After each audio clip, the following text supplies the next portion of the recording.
If you're not using keyboard shortcuts in Studio One, then you're almost certainly drastically slowing down your workflow. But it's pretty hard to learn them all at once. So I recommend learn 2 or 3 at a time, get them into your muscle memory, and then come back to this video to learn some more. Now, if you're an old hand at this, let me know in the comments down below which of the following shortcuts you didn't already know about. If you're only going to learn one keyboard shortcut in Studio One, I recommend the spacebar, which starts and stops playback. Let's try that now.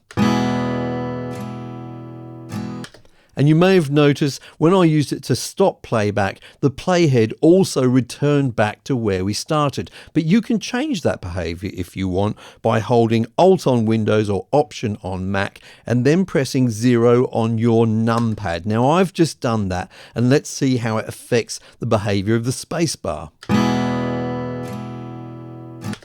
This time when I stopped, it didn't return back to where we started. It just stopped wherever we were. Now you can return back if you like by pressing 0 on the numpad. That will return back to where we started. And if you press it again, you're going to return all the way back to the beginning of the song. C is for click track, and pressing C on the keyboard toggles the metronome on and off. I'd like it on because I'm going to start recording some vocals. Now, if I wanted to have a count in, I could also press Shift and C to toggle the pre-count feature on and off as well. I don't want it in this case.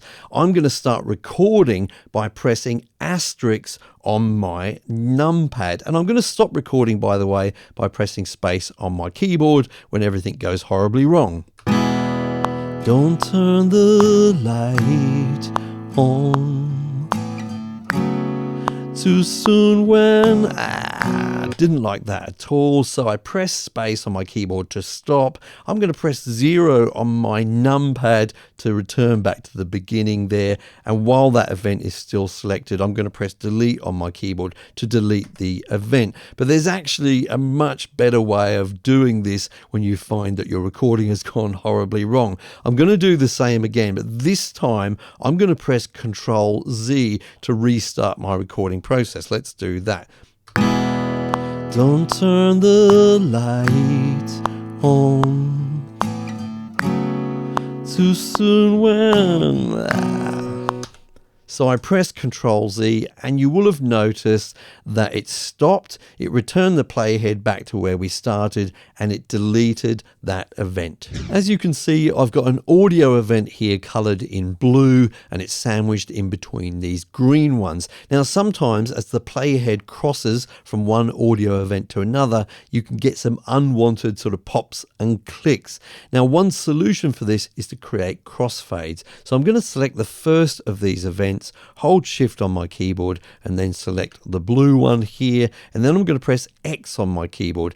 X is for crossfade. Now you probably didn't see what happened there because I need to zoom in. So I'm going to move my playhead to that join and press E on the keyboard to zoom in. And as we get closer in, you can see that it did create that crossfade there. The events are overlapping, and as one fades out, the other one fades in. Now it may be that you don't want to do it quite like that. You may want one to fade out first before the other one starts to fade in. So I'll undo that by pressing Ctrl Z, and this time with both of these events selected, I'm going to press Shift and X, and this time you can see one fades out before the other one fades in. Now I'm going to zoom back out by pressing W on the keyboard. That zooms back out, and I want to demonstrate to you that you don't have to do this with 2 clips at a time. You could select several clips. I'll select, all 3 of the ones that we can see here, and press X on the keyboard for crossfades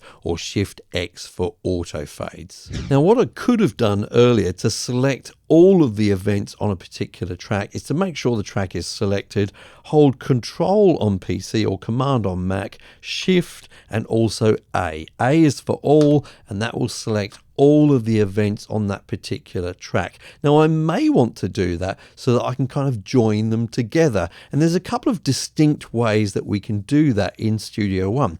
The first way is to press G on the keyboard. G is for merge.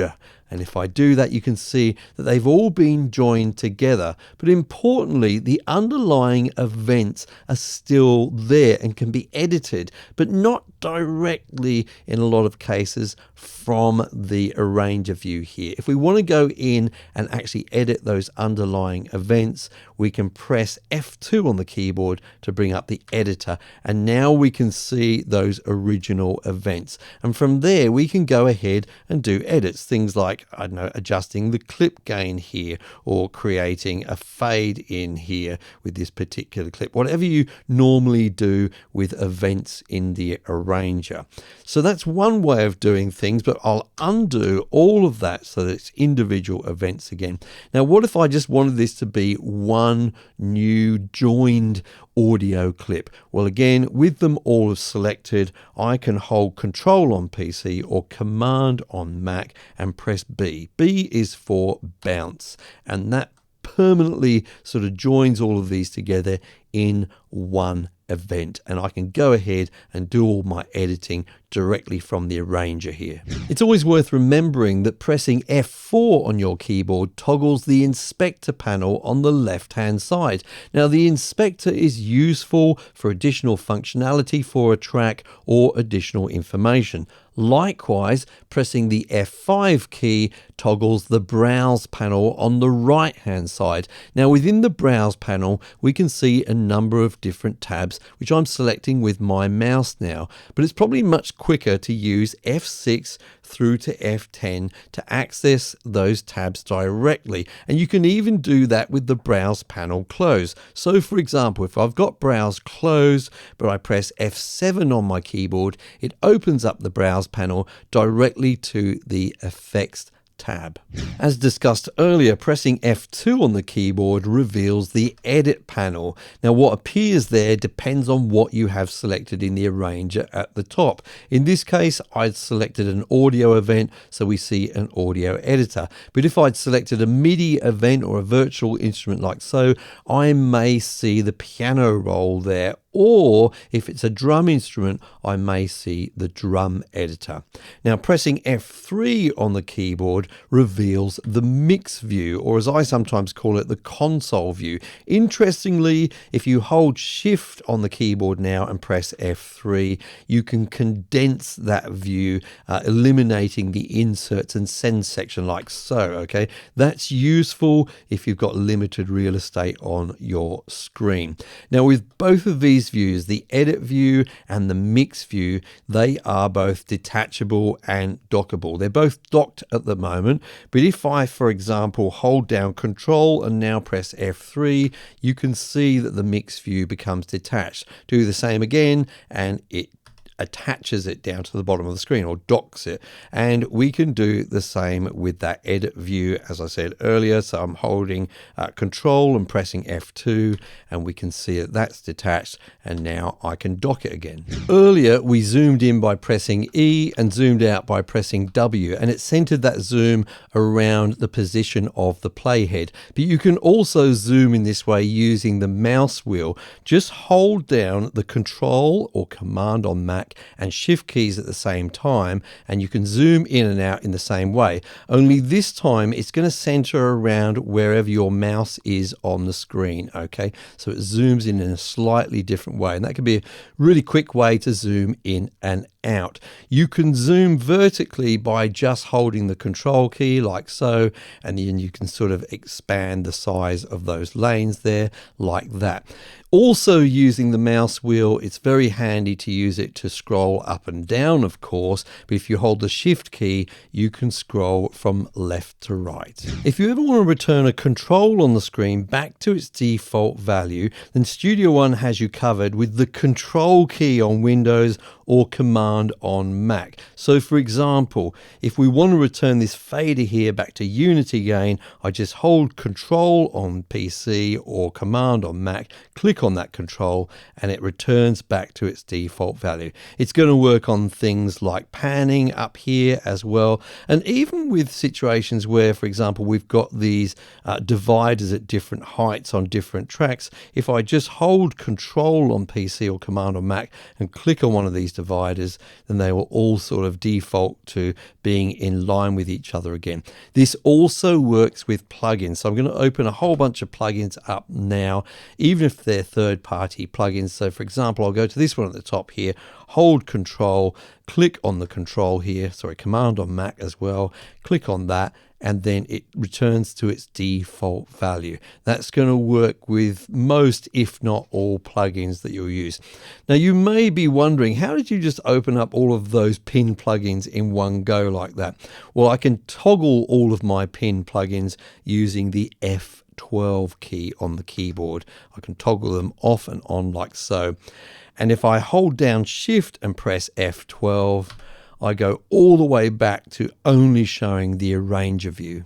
Let's say I decide to solo a few tracks like so. I'll just randomly click on the solo button here and there, but often you want to return back to the whole mix and then come back to this soloed version. That's easy. On PC, just hold Control. On Mac, it's Command.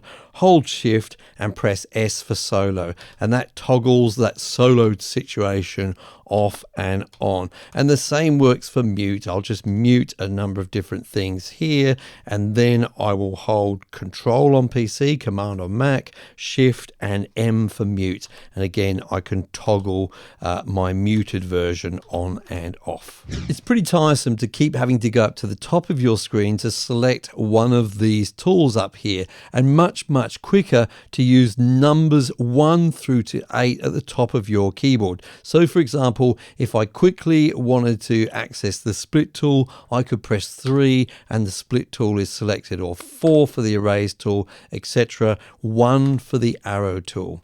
Now you may have noticed that if you hold down Control, the mouse pointer changes to one of these other tools, the secondary tool if you like. In this case, it has selected the eraser tool. What if I want a different secondary tool? Well, that's easy. Just keep pressing 1 on your keyboard and you'll notice this blue indicator changes from one tool to another, and that indicates what your secondary tool is. So if I want my secondary tool to be the split tool, I've got that selected there, and now when I hold Control, I can quickly toggle between the arrow tool and the split tool. So let me know in the comments down below which of these shortcuts you didn't already know and which ones you'll be adopting right away. Now, if you'd like to find more like-minded Studio One users, I'd love for you to join us over at my Facebook group. There's a link for that in the description down below, and I'd love to see you there.